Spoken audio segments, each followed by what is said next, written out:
حضرت ابو موسیٰ عبداللہ بن قیس اشعری رضی اللہ عنہ سے روایت ہے کہ رسول اللہ صلی اللہ علیہ وسلم سے سوال کیا گیا کہ ایک آدمی بہادری کے جوہر دکھانے کے لیے، دوسرا خاندانی قبائلی حمیت کے لیے، اور ایک تیسرا ریاکاری کے لیے لڑتا ہے، ان میں سے اللہ کی راہ میں لڑنے والا کون ہے؟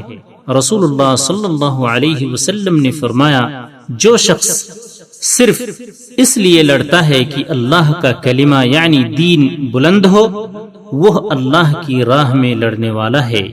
بخاری و مسلم۔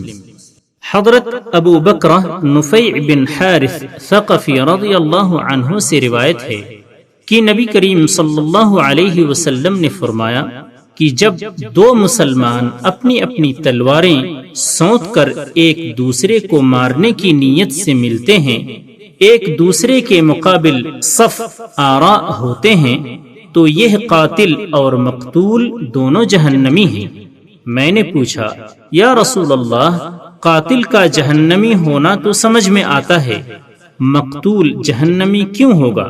آپ نے فرمایا، اس لیے کہ وہ بھی اپنے ساتھی یعنی دوسرے مسلمان کے قتل کا حریص تھا۔